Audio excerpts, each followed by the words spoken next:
విజయవాడ ఇంద్రకీలాద్రిపై దసరా ఉత్సవాలు వైభవంగా కొనసాగుతూ ఉన్నాయి. ఈరోజు 9వ రోజు అమ్మవారు శ్రీ దుర్గాదేవి అలంకారంలో భక్తులకు దర్శనమిస్తూ ఉన్నారు.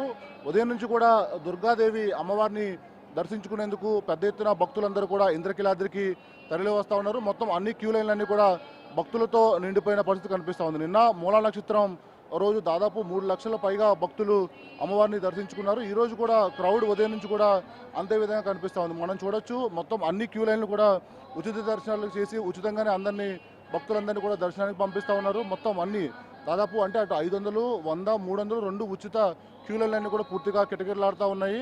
సార్ చెప్పండి, ఎక్కడి నుంచి వచ్చారు? విశాఖపట్నం నుంచి వచ్చామండి. ఎలా ఉన్నాయి ఏర్పాట్లు? బాగానే ఉన్నాయి సార్. ఎంతసేపు అయింది లైన్లోకి వచ్చి? ఒక అరగంట అయింది సార్. ఎవరి వస్తూ ఉంటారు? ఎవ్రీ ఇయర్ దసరాకి వస్తాం సార్. అలాగే చండీ యాగన్ కూడా వస్తాం సార్. ఎలా ఉన్నాయి ఏర్పాట్లు? బాగానే ఉన్నాయి సార్. అంతా బాగుంది మొత్తం అంతా. మీరు చెప్పండి, మీరు ఎక్కడి నుంచి వచ్చారు? విడివాడ నుంచి వచ్చాను సార్.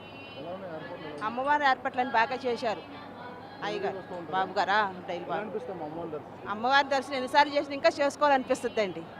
అది ఎన్నిసార్లు చేసినా కరువు తీరదు. మీరు చెప్పండి, గుడివాడ నుంచి వచ్చింది బయట. గుడివాడ నుంచి ఎలా ఉన్నాయి ఏర్పాట్లు? ఎలా ఉన్నాయి? చాలా బాగున్నాయి. ఎలా ఉంది అమ్మవారి దర్శనం? అమ్మ దర్శనం కూడా చాలా బాగుంది. మొత్తం మీద దాదాపు గుడివాడతో పాటు ఇతర ప్రాంతాల నుంచి భక్తులందరూ కూడా తరలి వస్తూ ఉన్నారు. అమ్మవారి ఆలయంలో ఏర్పాట్లన్నీ బాగానే ఉన్నాయి. మొత్తం అమ్మవారిని దర్శించుకోవడం కూడా చాలా ఆనందంగా ఉందని భక్తులు చెప్తా ఉన్నారు. మనతో పాటు కొంతమంది భక్తులు ఉన్నారు, వాళ్ళు కూడా అడిగి తెలుసుకుందాం. సార్, ఎక్కడి నుంచి వచ్చారు? విజయవాడ అండి. ఎలా ఉన్నాయి ఏర్పాట్లు? ఎలా ఏర్పాట్లన్నీ బాగున్నాయండి. ఎలా ఉంది అమ్మవారి దర్శనం? అమ్మవారి దర్శనం చేసుకోవాలండి. ఎలా అనిపిస్తుంది దర్శనం? ఈ దర్శనం అదృష్టం అండి. ఎవరు వస్తూ ఉంటారు? ప్రతి సంవత్సరం వస్తామండి. ప్రతి నవరాత్రుల అమ్మవారి దర్శనానికి వస్తాం. ఎంతసేపు పట్టింది క్యూ లైన్లో? క్యూలో ఏంటి ప్రోటోకాల్ వచ్చాము. ఒక హాఫ్ అన్ అవర్ పట్టి. అమ్మవారిని దర్శించుకోవడం చాలా ఆనందంగా ఉందని చెప్పి భక్తులు చెప్తా ఉన్నారు. ఉదయం నుంచి కూడా అన్ని క్యూ లైన్లు భక్తులతో కిటకిటలాడుతున్న పరిస్థితి కనిపిస్తూ ఉంది. మరోవైపు నిన్న మూలా నక్షత్రం కావడంతో దాదాపు 3 లక్షల మంది పైగా భక్తులందరూ కూడా అమ్మవారిని దర్శించుకున్నారు. ఈరోజు కూడా దుర్గాదేవిని అవతారంలో అమ్మవారిని దర్శించుకోవడానికి భక్తులు పెద్ద ఎత్తున తరలి వస్తూ ఉన్నారు. ఈరోజు దుర్గాదేవి విశిష్టత ఏంటి, ఈ అమ్మవారిని దర్శించుకుంటే ఎటువంటి సౌభాగ్యాలు కలుగుతాయనే దానిపైన మనతో మాట్లాడేందుకు ఆలయ పండితులు వెంకటేశ్వర శాస్త్రి ఉన్నారు. ఆయన విషయాలు తెలుసుకుందాం.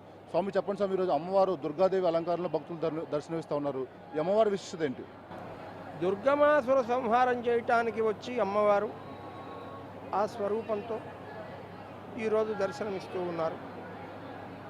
లోకంలో దుర్గమాసుర సంహారం చేయటానికి వచ్చిన అమ్మవారికే ప్రత్యేకంగా దుర్గా అని పేరు. అటువంటి ఆ దుర్గాంబను దర్శించినందువల్ల, దుర్గాంబ అనుగ్రహం వల్ల సకల విధములైనటువంటి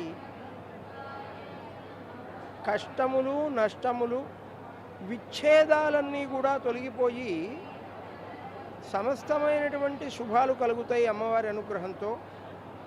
కష్టంలో మనం ప్రార్థించవలసినటువంటి దైవం దుర్గాదేవి. అందులో ఈరోజు దుర్గాష్టమితో పాటు మంగళవారం కూడా అమ్మవారికి ప్రీతికరమై చాలా విశేషమైనటువంటి రోజుగా మనం పరిగణించాలి ఈ రోజుని. కనుక దుర్గాష్టమి అంటేనే దుర్గాదేవి అనుగ్రహం కలిగేటువంటి అష్టమి. కనుక ఈ అష్టమి రోజు దుర్గా దర్శనం వల్ల సమస్త శుభాలు కలుగుతాయి, అవరోధాలన్నీ కూడా తొలగిపోతాయి, భక్తులందరూ కూడా శాంతి వైభవాలతో తొలతొగుతారు. ఈరోజు అమ్మవారికి ఎటువంటి నైవేద్యాలు సమర్పిస్తారు? ఈ నవరాత్రి వ్రతం అంతా కూడా కుంకుమ పూజ, మరి శాస్త్రోక్తంగా సంప్రదాయంగా నడిచేటువంటి పూజా కార్యక్రమాలు, నైవేద్యాదులన్నీ కూడా సంప్రదాయ సిద్ధంగా నడుస్తాయి. అదే ఈరోజు దుర్గాదేవి అమ్మవారిని దర్శించుకుంటే కష్ట నష్టాలు పూర్తిగా తొలగిపోయి కుటుంబాల్లో సుఖ సంతోషాలన్నీ కూడా ఉంటాయని చెప్పి ఆలయ పండితులు వెంకటేశ్వర శాస్త్రి చెప్తా ఉన్నారు. మరోవైపు ఈరోజు 9వ రోజు ఇంద్రకీలాద్రిపై దసరా ఉత్సవాలు అంగరంగ వైభవంగా జరుగుతూ ఉన్నాయి. దుర్గాదేవిని దర్శించుకునేందుకు ఉదయం నుంచి కూడా భక్తులు పెద్ద ఎత్తున ఇంద్రకీలాద్రికి తరలి వస్తూ ఉన్నారు. కెమెరామెన్ నానితో కలిసి వినయ్ ఎన్టీవీ, ఇంద్రకీలాద్రి నుంచి.